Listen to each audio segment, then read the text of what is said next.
Welcome back everybody to the Circ Show 24/7, and this is The Incredibles 2 movie review, so let's get right into it.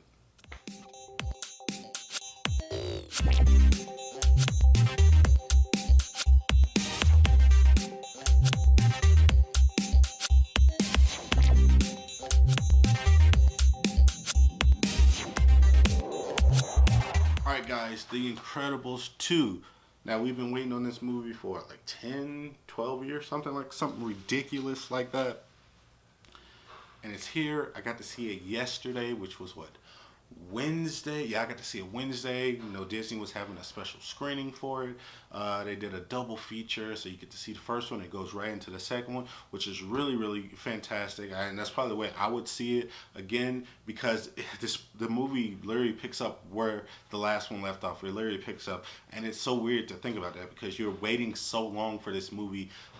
You're anticipating this movie so much. So many people love this movie that they waited 10, 12 years. And it just picks right up where it left off. It doesn't have like a time jump or anything like that. I knew that, I had an idea that they were going to have a time jump and the kids were going to be in high school now, and or going to college and stuff like that. So I was very interested in seeing that type of movie, but I didn't get that type of movie. I probably got a better movie because this movie is fantastic. I love this movie so much.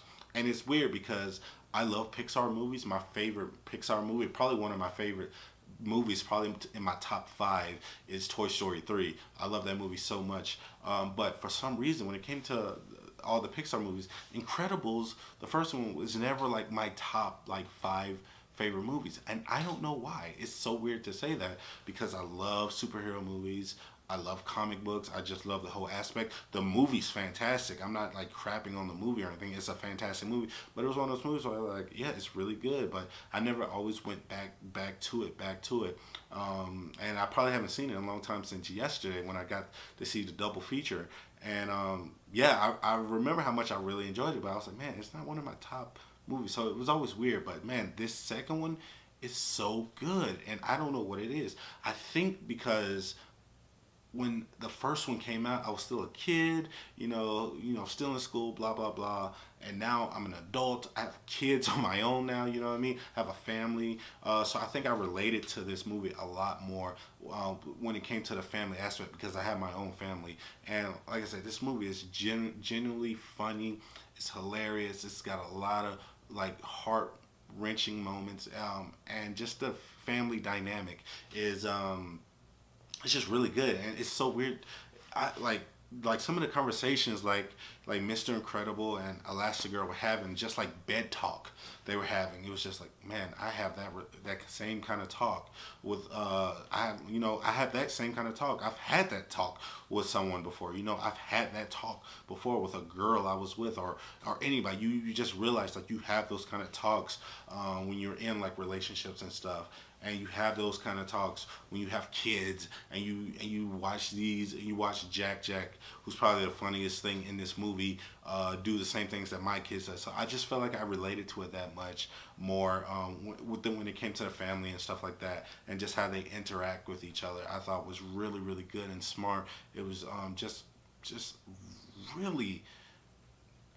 Just really good, guys. I don't know another way to say it, but it's just really good.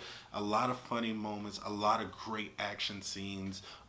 They use each character well. They overused Jack because they used him so good. I was like, I don't know if I want to see him anymore because I don't know if he can keep topping himself. But he just keeps topping himself, and I think they got a star in their hands with Jack. I don't know what they're going to do, if they're going to do a spinoff with this kid, but he is fantastic, Jack in this movie. And having the dynamic switch a little bit, because in the first one it was more about Mr. Incredible kind of getting back into it and kind of discovering who he was again, and now he sits in the back burner in this movie, not too much because it's still he's still a main part of the story, but you get more of a focus on Elastigirl and her day to day and what she does, and kind of struggling, that, you know, she was just a stay-at-home mom, and now she's got to kind of pick up the reins as like family provider and stuff like that. So it was a really cool dynamic of what they did and how they did it and how they mixed it up just a little bit.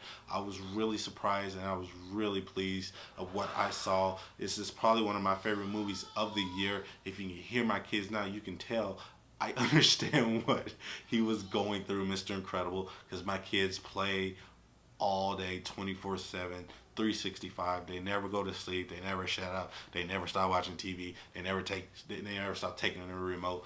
So I get it. I'm trying to hurry this thing up before my kids destroy something. But yeah, I really enjoyed this movie, guys. What did you think? What was your favorite parts of this movie? Are you excited? Do you think this movie's better than the first one? Personally, I think it's better than the first one. And like I said, I think I might just be biased because now I'm a family man. So all those small moments, it tugged on my dad heart. You know, it just tugged on my dad heart a little bit too much. So I really enjoyed this movie. It's probably one of my favorite movies of the year. Had a great time with my friends watching it. So please like this video, comment, subscribe. Tell me what you thought. Hit that ding button, that bell button, and as always, guys, this is the Cirque Show 24/7. Be easy.